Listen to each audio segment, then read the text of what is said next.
Après le Monte-Carlo et le Portugal, avant la Corse, le championnat du monde des rallyes fait escale en Afrique équatoriale, au Kenya.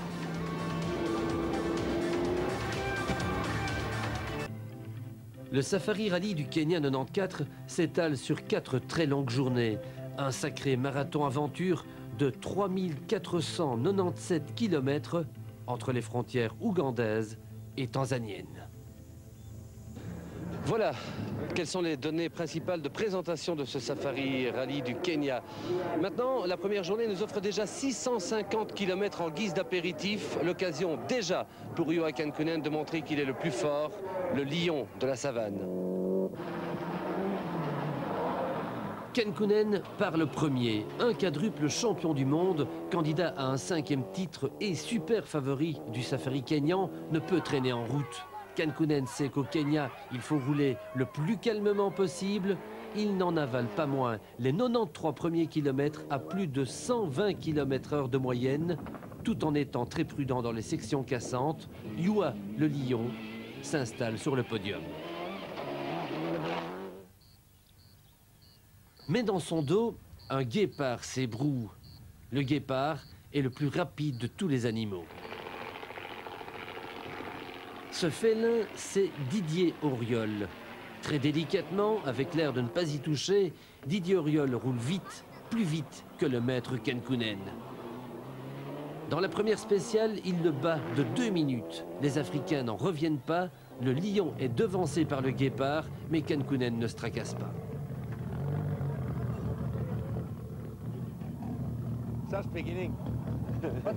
Ce n'est que le début, et pour moi tout va bien, je n'ai aucun problème. Et à propos de Didier, c'est parfait pour lui.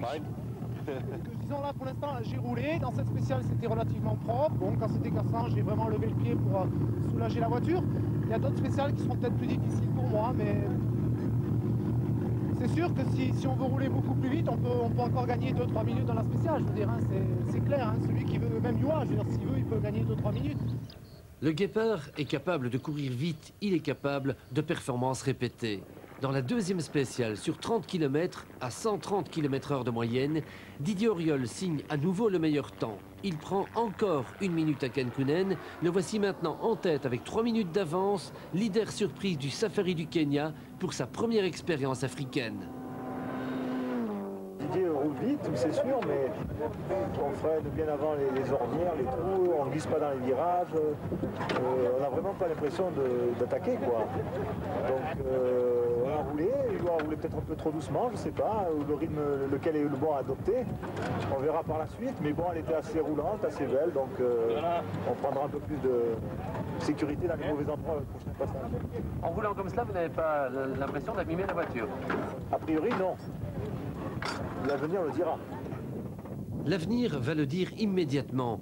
Dans la troisième spéciale, Auriol casse 2 amortisseurs coup sur coup. La suspension est abîmée, la réparation va durer plus d'1 heure.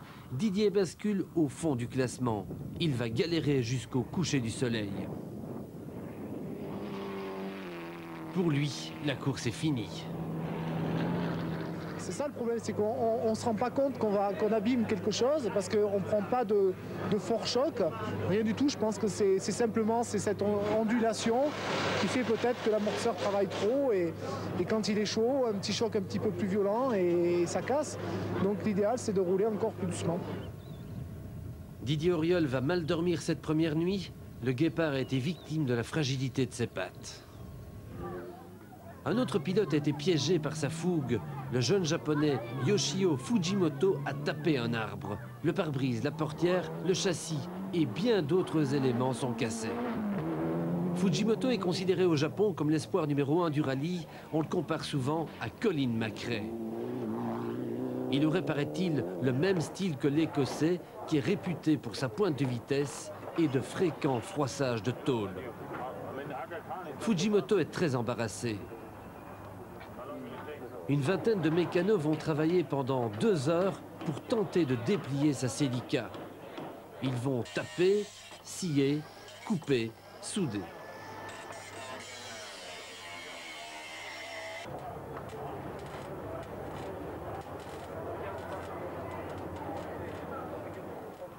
Ils vont réparer en pure perte car le copilote Ichino, durement commotionné, ne peut reprendre place dans son baquet. L'équipage japonais abandonne. En tête de la course, Juha Kankkunen bondit d'ornière en cassis pour s'adjuger les 3e, 4e et 5e spéciales du premier jour. De quelques coups de patte, Kankkunen le lion écarte ses adversaires. C'est ça la griffe du champion.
Kankkunen a donc déjà mis sa grosse patte sur le classement général. 6 minutes d'avance sur Duncan et 16 minutes sur Shinozuka, c'est confortable. Auriol a dégringolé à la 10e place, il est à 1h12 de Kankkunen.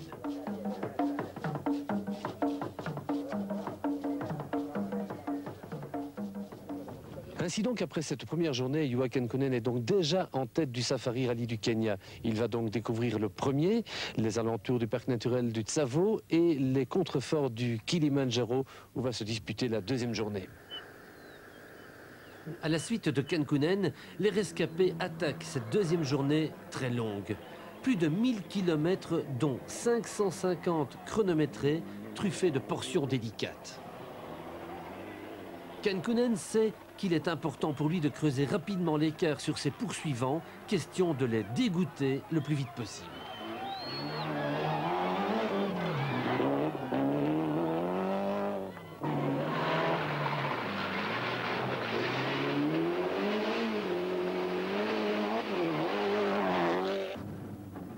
Dans la première spéciale, le Finlandais que les Africains surnomment Simba le lion, Kankkunen attaque.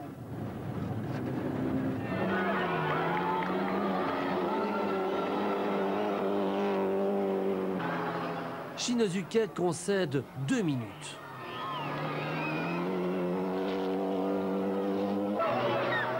Jan Duncan en perd 3. Et Didier Auriol en perd 3 également. Dans les 2e et 3e spéciales, Kankkunen flirte avec les 140 km/h de moyenne.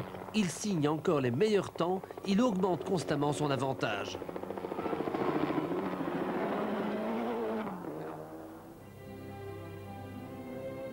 Kankkunen est irrésistible. Lorsqu'il hausse le rythme, plus personne ne peut le suivre. Et comme en plus, il ne casse rien, il donne vraiment l'impression de ne forcer ni son talent ni sa machine. Au milieu du 2e jour, pas un grain de sable dans sa mécanique. Tout baigne dans l'huile pour le quadruple champion du monde. On l'imagine sur la trajectoire d'un nouveau succès kényan. Ce serait sa 23e victoire mondiale. Elle le propulserait déjà vers une 5e couronne. Il fête aujourd'hui ses 35 ans.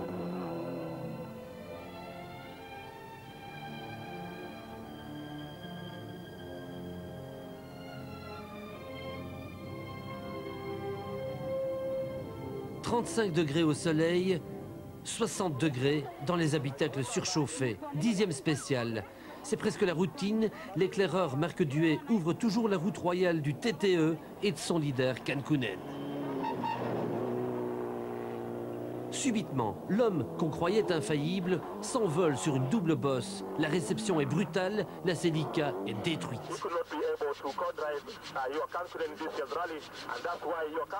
Kankkunen est blessé à la tête, Grist est blessé à la main. Ils sont hors course, victimes d'un piège. Ça arrivait en 6e vitesse et il fallait freiner pour une double bosse en 3e. C'est ça, oui, il fallait être en 3 maximum. Et en 6e, ça va moins bien. Ça va moins bien. Et les conséquences, il fait des tonneaux. Hein. Voilà. Tu as été blessé. C'est l'une de ses toutes premières sorties de route avec blessure. Oui, mais le problème, c'est justement, c'est un piège africain. C'est-à-dire que le piège africain, c'est pas un virage qui se referme, c'est un trou. C'est une saignée, un machin comme ça, donc où on arrive beaucoup trop vite, où le nez de la voiture s'enfonce tout de suite et reste calé. Donc on fait déjà le soleil, c'est le tonneau le plus impressionnant, donc on part en pique du nez, et puis on tombe sur l'arrière. Et là on se tasse, on se cogne, donc c'est sûr que c'est plus impressionnant que les autres. Mais c'est typiquement ce qui arrive ici en général en Afrique. On pique du nez parce qu'on arrive trop vite quelque part, on a les roues bloquées et la voiture se fait le soleil. Le Britannico-Kényan Ian Duncan se retrouve au commandement. C'est son 12e safari, mais pour la première fois de sa vie, il est en tête d'un rallye mondial. Il va devoir sauver l'honneur de Toyota, lourde succession. It gets a bit serious at the moment. This morning it was just we'll follow Yua and see what happens. And okay, now it's. Jusqu'ici, on s'est contenté de suivre Yua, mais maintenant la pression est sur moi, ça va devenir sérieux. Duncan n'a qu'un gros quart d'heure d'avance sur la Mitsubishi Lancer du japonais Shinozuka. Par contre, il a repoussé à plus de 3 quarts d'heure les 2 Subaru Impreza du Kenyan Giroux et de l'anglais Burns, dont la poussière gêne Didier Auriol.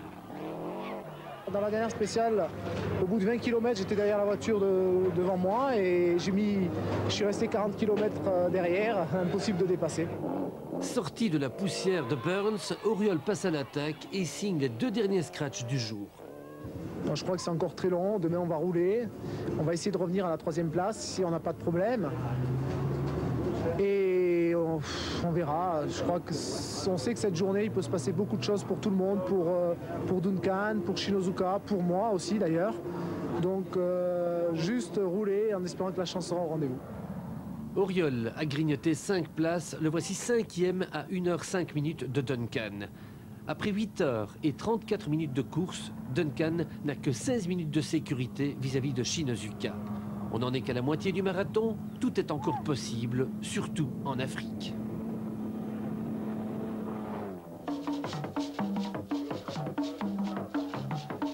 Après avoir frôlé la Tanzanie, le Safari Rally du Kenya va monter maintenant vers l'Ouganda. Il reste 1830 km et 2 jours de course.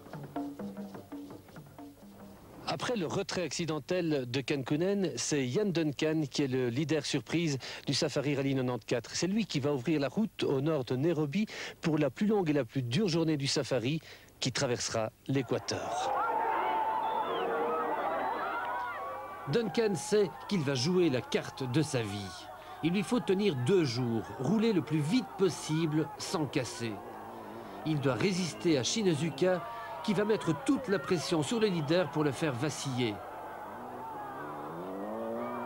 Pourtant, c'est un 3e larron qui est le plus rapide. Auriol signe tous les scratchs du 3e jour.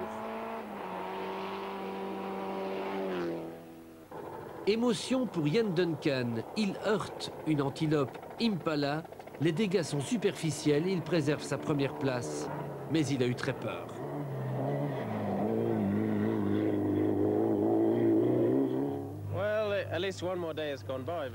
En fait, j'ai encore une journée à résister. La fin de journée est pénible aussi pour Shinozuka. Des soucis de suspension lui font perdre une dizaine de minutes, mais il ne renonce pas encore. So, still long way tomorrow.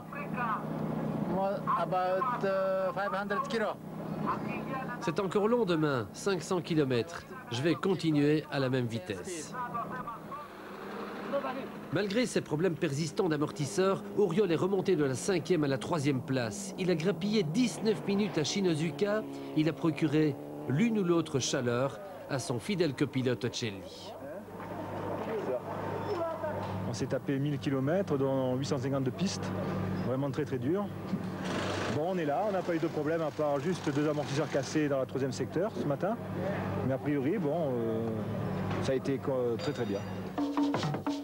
Séparés par 25 minutes, Duncan et Shinozuka vont se livrer un dernier duel. Auriol est 3e à 55 minutes, tapis dans l'ombre, prêt à bondir.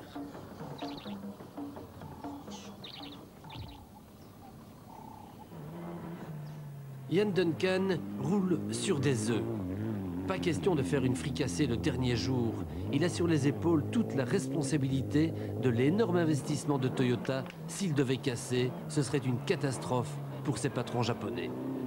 Ian Duncan tient le coup. À 33 ans, il gagne son premier rallye de championnat du monde. Can't really believe it yet, but we're really happy. It's delightful. Yeah. Je n'arrive pas à y croire. Et comment je me sens? Génial, c'est super. No, it's really great. Yeah, it's good. Shinozuka termine 2e. Il n'a pas pu rattraper Duncan, mais il est parvenu à résister aux attaques d'Auriol, qui termine à une inespérée 3e place. Auriol doit quand même regretter d'avoir roulé un poil trop vite le premier jour, le jour où il a perdu 1h10 pour réparer sa suspension malmenée. Ian Duncan et Dave Williamson gagnent le Safari Rally du Kenya 94. Après 20h49 minutes de course chronométrée, ils ont battu Shinozuka de 25 minutes et Didier Auriol d'1h10. Donc moralité, j'aime beaucoup ce rallye quand même et j'espère vraiment y revenir, sincèrement. Didier, tout est relancé en championnat du monde. Ah oui, j'y pensais même pas. Non, c'est vrai, oui, on doit revenir, je sais pas, 2e peut-être. Mais la saison est très longue donc. Auriol a dépassé Biasion, Sainz et Delecourt. Il revient effectivement à la 2e place du championnat du monde des pilotes. Kenkunen n'a pas profité du safari pour creuser l'écart. Au Tour de Corse, vu l'absence de Delecourt accidenté, Auriol sera le super favori. Au championnat du monde des constructeurs, Toyota conforte quand même sa première place grâce au réserviste de luxe Ian Duncan. Subaru a dépassé Ford. Ford devra répliquer en Corse. Mais sans Delecourt, ce ne sera pas évident. D'autant plus que Kenkunen roulera en Corse et qu'il faut toujours se méfier d'un lion blessé.